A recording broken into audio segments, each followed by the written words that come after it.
Welcome to the Ken Harbaugh Show. I've got Patrick Murph, with me today. He's an Army vet, first Global War on Terror vet in Congress, represented Pennsylvania's 8th Congressional District, was Undersecretary of the Army, then Acting Secretary of the Army, instrumental in ending the DoD's Don't Ask, Don't Tell policy, and has done a million groundbreaking things since then. Murph, it's great to have you on.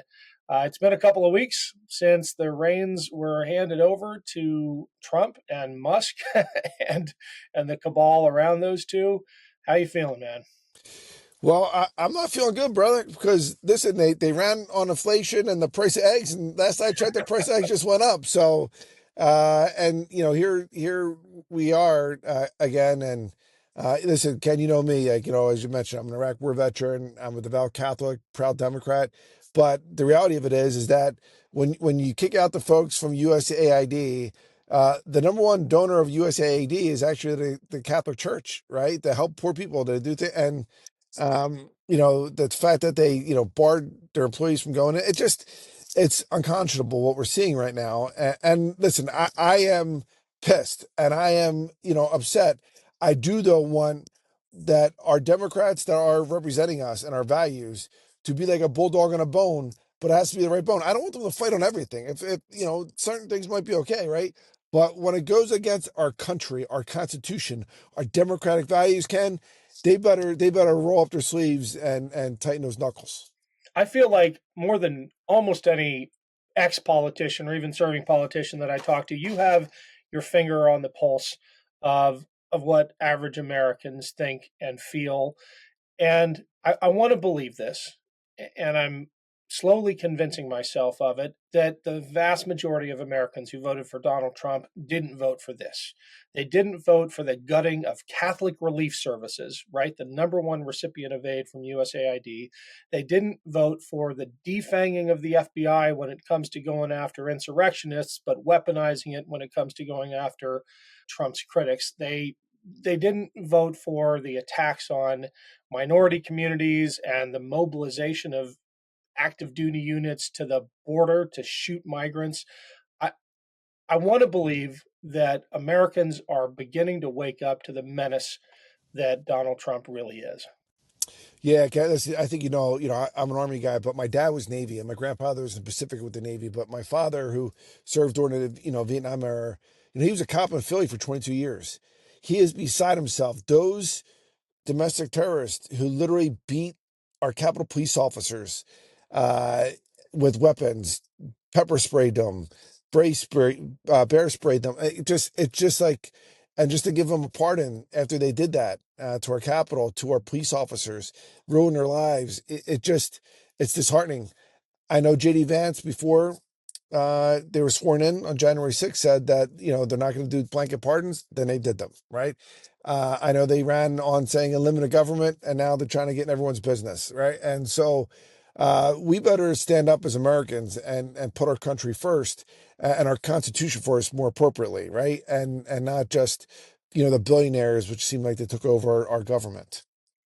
Do you think there is an opportunity here with Elon Musk pulling so many strings behind the scenes, with that dais surrounding President Trump at the inauguration filled with billionaires? I think someone did the math, and the net worth of all of them put together approached $1 trillion.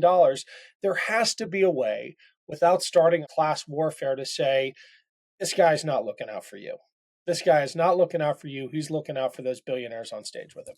Yeah, look, I mean, listen, they ran up record debt when they were in their last time for 4 years, and they're already saying we're going to lower taxes again, even lower than they are now, right? For the wealthiest 1% of Americans. And that just doesn't jive. I mean, we're running deficits. We have a national debt that is immoral, that we're paying about $900 billion a year just on the interest rate of our national debt. And Ken, it's your kids and my kids, that I have to pay for it, right? And that's not how we roll in America. We have to make it better for the next generation, better for our environment, better for economy, better for our, frankly, not give them our debt, because we can't afford, tax breaks, when we're living. And it's tax breaks, as you mentioned, for the wealthiest 1% of America, for the billionaires, right? And, we have to get back to fundamental basics. I'm not for raising taxes. I'm not for, right? But I'm sure as hell not for tax breaks for the wealthiest 1% of Americans once again in this new administration. Well, especially in an era when it doesn't look like inflation's coming down, right? The little guy, the what did Trump call them, the forgotten Americans? They're paying more, and they're not getting any more from the government. If anything, they're getting less as Trump slashes services, as he goes after the VA, for God's sake, right? I mean, he's coming after all of it. It's just getting harder out here. Right. And that's why, if you're an American, whether you're Democrat, Independent, Republican, if you're American listening to this podcast, it is time to stand up, right? It is not like, oh, I don't want to be bothered, I'm too tired, whatever, right? Yeah, listen, if you love the country, you're a patriot, right? And that takes action. And that means, educating yourself. That means listening to this podcast, reading the paper, writing letters to the editor, putting stuff on social media, following people like you and me and others that are out there in the arena fighting the fight, and good people, and doing it for the right reasons. Because not everyone is doing it for the right reasons, Ken, as you mentioned. There's a lot of folks out there that are doing it. They get tax breaks for the wealthy billionaire buddies, and not for middle class families like yours and mine. It's Ken Harbaugh. Quick break to say thank you to everyone who supports this show via Patreon. We're adding exclusive content every week there, so if you haven't signed up yet, head over to patreon.com/Ken Harbaugh. Every single cent we get through Patreon goes back into this show. Whether it's researching topics like the piece we recently did on the U.S. Army's counter-fascism training during World War II, or my reporting trips to Ukraine to show what that country is doing to defend its democracy. These episodes can't happen without your support. I'm deeply honored that so many of you have pitched in. If you've been waiting, now would be a great time. We've got another reporting trip to Ukraine coming up and other ambitious projects in the works. We're all in this together. Thanks for everything. You've been an advocate for vets for as long as you've been in politics, probably before then. Can you talk about some of Trump's designs on the VA? I mean, I read recently that for at least a brief period, they paused suicide counseling because it made mention of special considerations for LGBTQ plus veterans, and can't have that. So we're not doing suicide counseling at all. I mean, they're not sparing anybody.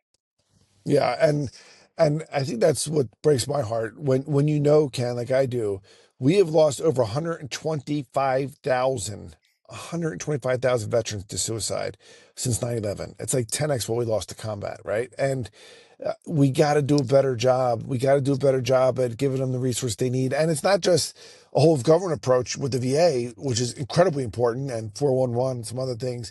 It's also about a whole of nation approach. And, as you mentioned, I'm the honorary chairman of what's called Face to Fight. People can check us out. It's wefacetofight.org. And this is a private sector, led effort to break the stigma, to let people know that get counseling before you need counseling. Your mental health is just as important as your physical health. And by the way, they're connected.